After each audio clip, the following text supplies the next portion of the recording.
Hello and welcome to the show. You know, you've probably heard the name Madam C.J. Walker. She created a $1 million empire from her popular hair care line, making her one of the most successful entrepreneurs of the 20th century. But her great-great-granddaughter says her story reaches far beyond the beauty business. A'Lelia Bundles is an award-winning news producer and an author.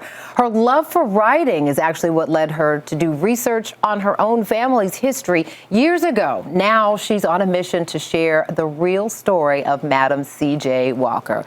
Welcome, A'Lelia Bundles. It's good to have you. Portia, it's lovely to be with you. Yes, thank you for having me. Yes, indeed. So much to dive in here first. Let us start with this name, Madam C.J. Walker. Every photo, she looks regal. That name carries so much power. That was not her name at birth, though. No, she was born Sarah Breedlove in 1867 on the same plantation where her parents and older siblings had been enslaved. First child in her family born free. She married a man named McWilliams. They had a daughter. She married another man named John Davis, but her third husband was Charles Joseph Walker. And they married, and she began to call herself Madam C.J. Walker, kind of an affectation because Paris was the center of fashion and beauty. Yes. But it was also a way to keep people from calling her by her first name. She wanted to ensure that people were respecting her, that they weren't calling her Aunt Sally or something insulting. So if you don't know my first name, or Missy, if you don't know my first name, I am Madam C.J. Walker. Thank you very much. The lesson in empowerment there, just the decision to, the self-determination there. I'm going to change my name. Yeah, so she was born in Louisiana, right? But ends up far, far away. Let's explain that journey. Right, the quick journey.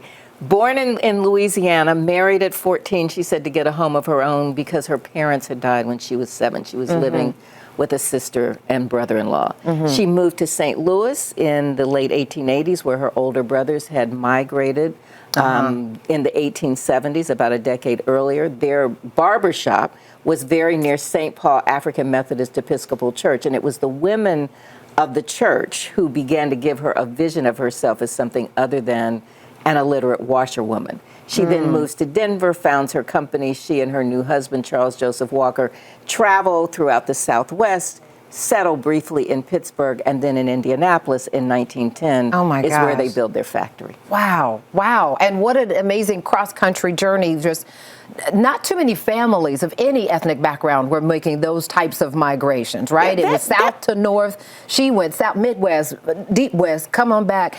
That mobility was quite unusual for the time. It really is. I hope people understand. Let's talk about, though, this decision to create this hair care line, right? This stemmed from her own hair loss issues, right? The mother of ingenuity, right? Our own issues. Exactly. Our own problems. Well, you know, and this is what we forget. In that period of time, early 1900s, most Americans didn't have electricity or indoor plumbing. So you didn't just jump in the shower in the morning. You didn't easily wash your hair. And as a result, people had not just dandruff, but really bad scalp infections. So this wonderful hair grower that she created really was essentially Vaseline with sulfur, a centuries-old remedy that had been used by physicians and pharmacists for hundreds of years. And we think about how often our grandmas just said, he had a big vat of Vaseline. Right.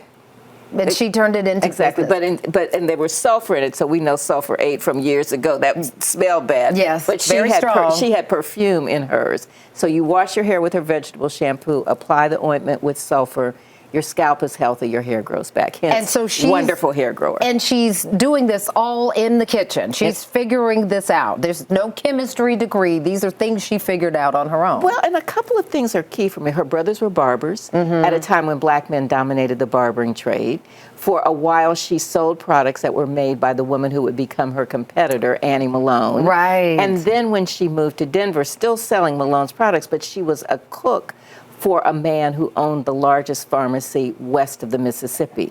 And he showed her, this is a formula that has been around for a long time. And Yeah. Cure and other things were already on the market. So he said, you can come up with your own formula. You put a little bit more of this and that. And it worked, and it was successful, and people wanted to learn from her. One of the photographs we had, if we can put that back up there, this large group photo that we see, these are students in training, right? This is how the business is from the ground up, but these were people who were learning from her, right? Yeah, and what I love about this 1917 convention in Philadelphia, her sales agents from all over the United States, this had to have been one of the first conventions of women entrepreneurs. And right. she This learned one right this here. idea of bringing women together in an organization from the women of the church, Yeah. the Women's Auxiliary, the Missionary Society.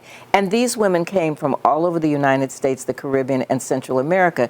She gave prizes before Mary Kay was born, not just to the women who sold the most products, Right. but to the women who were giving the most to charity. And you mentioned giving to charity. She was an incredible philanthropist. Why was that so important? And where did she give? How did she allocate all of these resources beyond even these individual needs? Well, she had been a recipient of the largesse of the women in the church when she was a poor washerwoman. And as she became successful, she wanted to turn that back around to empower other women. So she was giving to orphans' homes because she had been an orphan, to the YMCA, the YWCA. One of her largest gifts was to the NAACP's anti-lynching fund in 1919. And So- she had the respect, and pardon me for cutting you off, but while this is up, I want to make it clear, there's a reason why she was the only woman in this photo. Not because surely there were lots of other women, but she had a way of commanding the respect of legendary philanthropists and activists. Absolutely. So this is Madam Walker at the dedication of the Black YMCA in Indianapolis in 1913. After she comes, she gets very involved in civic and political activities. She gave $1,000 to the building fund. It was the largest gift any woman had ever given. And so here she is at the dedication with Booker T. Washington. Yeah. She certainly earned her space. And I presume every last one of these gentlemen called her madam. Always. That was always called her non-negotiable. madam. And she earned her space, but she insisted on having that space. So when she went to Booker T. Washington's 1912 National Negro Business League convention, he wasn't giving her permission to speak. And so at the end of the convention, she stood up and said, "Surely you're not going to shut the door in my face." Right. She I'm said, taking back my time. I'm taking back my time. The originator. We're going to pause right here because Madam C.J. Walker's story didn't end with her. When we return, we'll talk about how her daughter carried on the legacy of business, wealth, and philanthropy that A'Lelia spent so much time trying to make sure that the world understands. The story and the conversation continue after the break.